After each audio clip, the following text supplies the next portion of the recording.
All right, I'm going to talk about 1031 exchanges and how you guys can make a bunch of money in commission sales in helping other real estate investors do 1031 exchanges. So the wealthy understand the tax code, and this is no loophole or anything like that. This is legal tax code that allows real estate investors to defer taxes. So I'm just going to read it from the IRS. 1031 exchange gets its name from Section 1031 of the U.S. Internal Revenue Code, which allows you to avoid paying capital gain taxes when you sell an investment property and reinvest the proceeds from the sale within a certain time limits into a property or properties of like kind and equal or greater value. So essentially, an investor is going to be able to sell a property, whatever the gain that they have, they're going to buy another property. Those gains are going to go into that new property and they're going to defer paying taxes on that amount. You see, many savvy investors are going to find properties that need value add. What do I mean by that? For example, that one of the first videos I did on that 40-unit apartment complex, by adding value to that apartment complex, meaning you guys fixed it up, or the investor, added a pool or a playground or whatever the case is to the property, they did these value adds to the property, and in doing so, the tenants are okay with an increase in their rent. And when you increase your rent, the value of that project increases in value. Once an investor has done this, improved the property, increased rents, then usually about a 2-year mark, they're going to be ready to go ahead and sell, assuming that they do have a decent gain. They're going to list that property on the open market, sell it, and do it all over again. So let me give you an example of this. Let's say the 40-unit apartment complex. I'm going to find my pen. There it is. The 40-unit apartment complex. 40 units.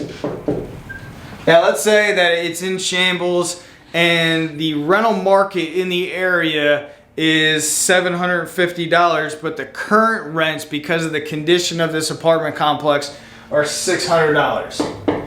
$600 in this place, but all the competitors are $750. That's a difference of $150 per month per door. Now the rents are below market because of a variety of reasons, because of deferred maintenance. There's issues inside the properties that need work. They need new vanities, they need new flooring, new paint, new toilets, all that kind of stuff. And then the outside of the property, there's, it's run down. They need new landscaping, they need new amenities, or they need to fix up the pool area. So let's take, for example, that they put in $5,000 in the interior of every property that becomes vacant. And when they do this, they increase the rents to $750. Now, if you guys want to jot this down, it's just going to be some quick math, and I'll throw it up on the board as well. But let's say a new owner spends about $75,000. They restripe the parking lot. They do a bunch of landscaping. They paint the exterior of the buildings. They clean up, maybe the barbecue area. They put new furniture around the pool. They put new fencing, and they spend about $75,000 in the outside of the 40-unit apartment complex. Now, the current tenants that are there, they still have, maybe not the best condition of the property because the investor hasn't gone into the individual unit and fixed it up yet. But because you guys have done so much work to the outside, the tenant actually is justified if you guys go ahead and raise their rent on the next year that they sign up. So, for example, instead of paying $600, you guys increase their rent to $700. But the current market is still $750, but the newer units that became vacant and they put about $5,000 worth of work into each unit, those newer units are bringing $750.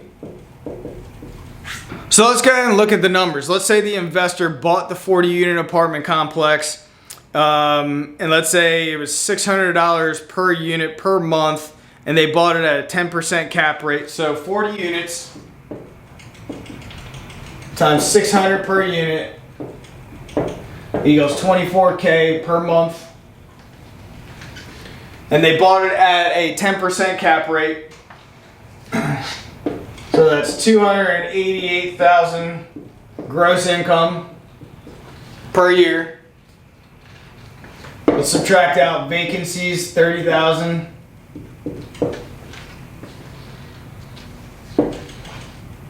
And other expenses of 100,000. Other expenses are taxes, insurance, maintenance, management, all that kind of stuff. Gives a net operating income of 158,000. Again, this is math on the initial acquisition when they first bought it. Divide that by a 10% cap rate.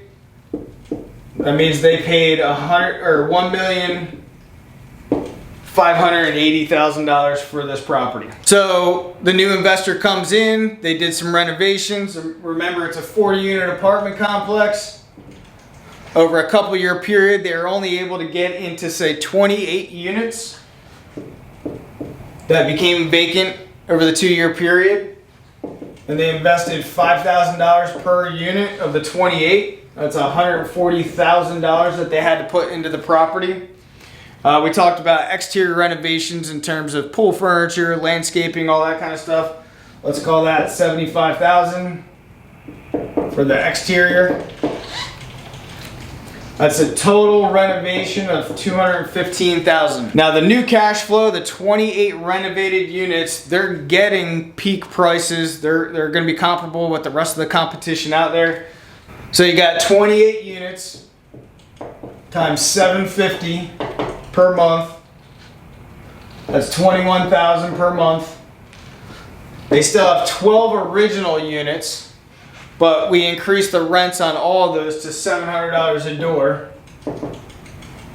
That's going to be just over $8,000 a month. Gross annual income, it's almost $30,000 a month times 12 equals $352,800. Now we subtract out vacancies and operating expenses of $150,000.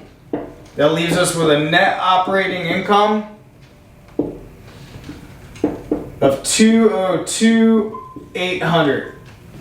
Finding value add properties, and this is something that you guys have to be consistently doing for your real estate investors, is finding the next deal to get into.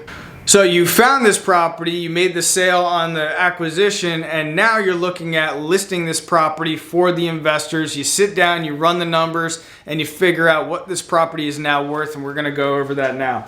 So we got the net operating income. Remember, multifamily properties, their value is really calculated on the income and expenses, not necessarily sold comps like a traditional single family house. So we got net operating income of just over $200,000. And let's say we're going to sell this property at a 9% cap. So all you do is you take that number, you divide it by 9%. That's going to equate to a $2,250,000 purchase price. We're going to subtract out, remember they paid just over $1.5 million on the initial acquisition. Back out the renovation cost of just over $200,000.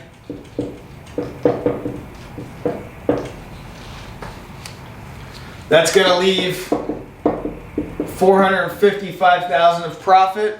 But remember, we got to take in consideration closing costs as well, because there's commissions, there's doc stamps, there's title insurance depending on your state. So we're going to have to back out closing costs as well. We want to make sure that we're very clear in terms of what the investor can realize when you're presenting this to get ready to go to market. So we're going to subtract out $150,000 for closing costs.